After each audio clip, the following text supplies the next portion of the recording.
Prima di aprire la PlayStation per pulirla, volevo dirvi qualche cosa sullo smontaggio, se la PlayStation vi funziona bene, non ha problemi. Diciamo che il problema è solo la ventola che aumenta di giri perché sente che il processore è troppo caldo. Andrà smontata, pulita la ventola e finito lì. Non inventatevi di andare a sostituire la pasta termica del processore e via dicendo, perché oltre a rischiare di rovinare la PlayStation perché togli un connettore e si spacca, smonta quella scheda, ti si rovina, è proprio un lavoro che va fatto solo per chi è già un po' esperto. Secondo il mio parere, se la PlayStation ha solo questo problema, diciamo della ventola, e non ha nessun altro problema, né di rallentamenti, allora vuol dire che è solo da pulire. Io in 4 anni di PlayStation che ha mio figlio, calcola che va tutti i giorni, non so quante ore al giorno, però tutti i giorni in un ambiente polveroso perché è messa proprio quasi per terra, diciamo.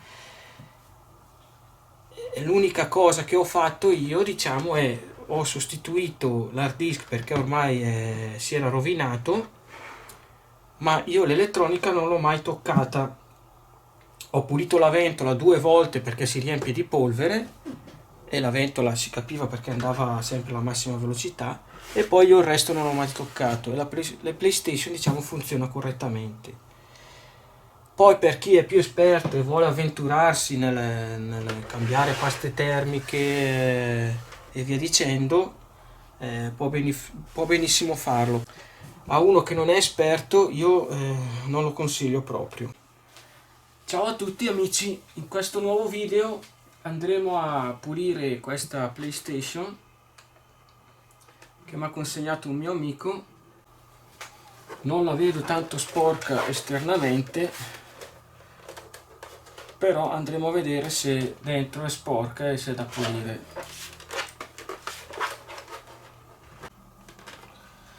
Non è mai stata aperta. Cominciamo col togliere i sigilli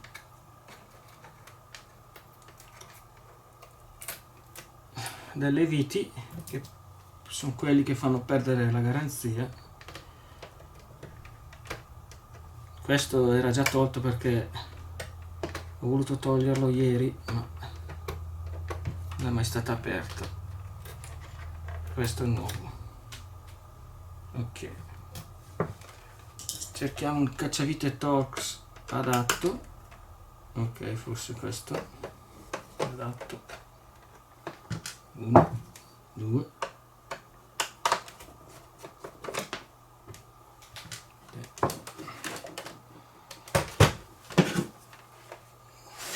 do una pulita subito qua dentro che c'è un po' di polvere. Allora, così ricordo, mi sembra che va tolto per primo questo. Ok,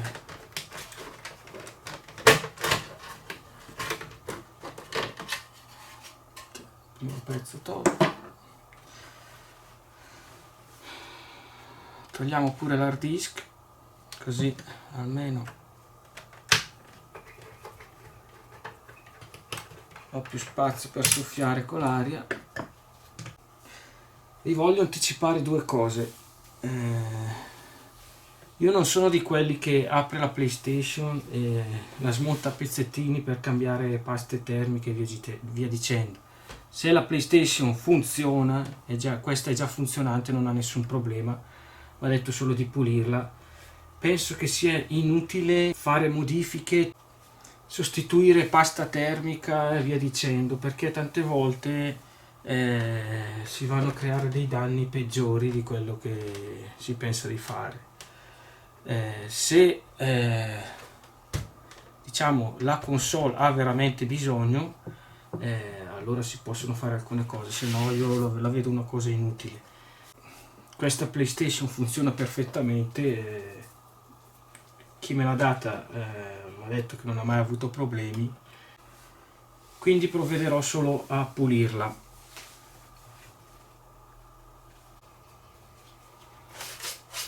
Togliamo un po' di polvere anche qua, visto che c'è un po' di polvere. Ok.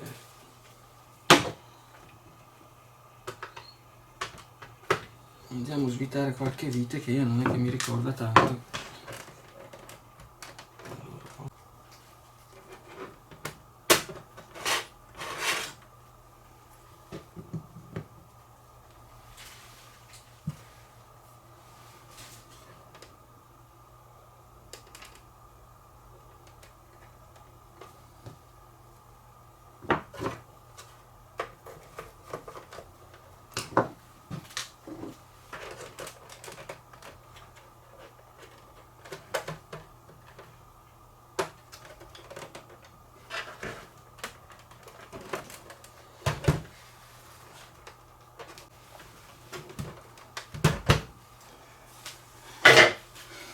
Allora, ok, come sempre io non mi ricordo mai le cose, non mi si apriva, non riuscivo a sollevare.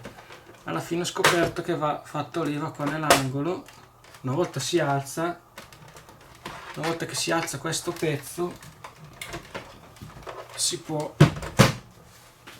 sfilare così, perché qua dietro va tirato in questo senso, perché ci sono tutte le sedi delle USB, dell'HDMI, e si fa presto a spaccare. Ok, tolto anche questo, nell'ottina, vedete un po' di polvere c'è. Ok, la ventola la vedete lì sotto, bisognerà andare dall'altra parte. Andiamo a togliere anche il pannello posteriore, non pensate che sia facile dopo aver tolto la vite, perché bisogna fare un po' di leva qua negli angoli e capire che si sia sganciato, perché se tirate senza averlo sganciato, ai ai ai, potreste anche romperlo. Infatti vedete che faccio fatica anche io.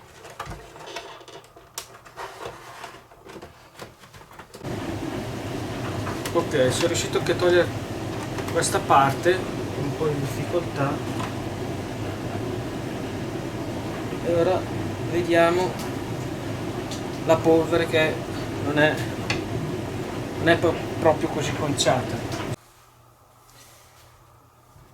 La ventola di raffreddamento si regola da sola in base alla temperatura del processore. Quindi se uno sta giocando al solito gioco e vede che la ventola gira più veloce del solito e continua a stare sempre a quella velocità, vuol dire che è ora di pulire la ventola della PlayStation, la ventola e il suo passaggio d'aria qua. Allora, cominciamo col pulire un po', diciamo, il coperchi. Vabbè, diamo una soffiata.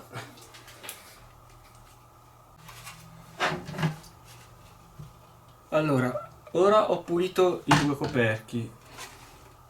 Ok, mettiamoli in parte. Ora soffierò la PlayStation. Allora, allarghiamo un po'. Compressore abbiamo detto tarato a 4 bar circa. Comincio a soffiare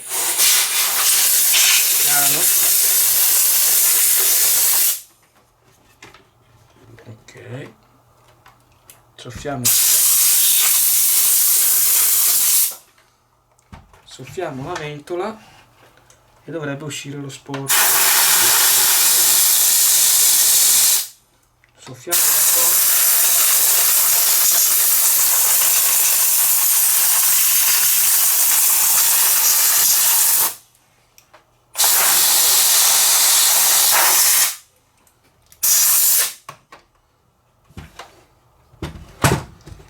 Qua che non ci sono diciamo fili o flat come questi, io alzo un po' la pressione del compressore.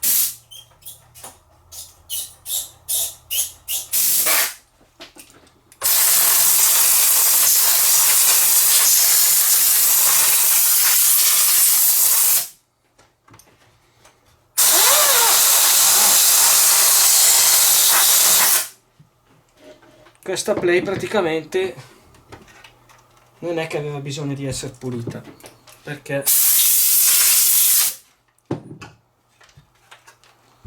funzionava già bene e infatti non è sporca.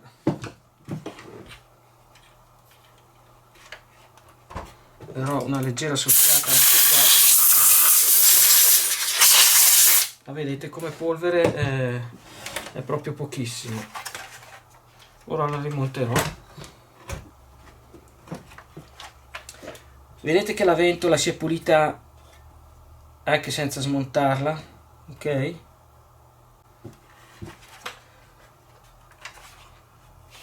Qua dentro all'interno c'è il suo dissipatore. Soffiando già in questa direzione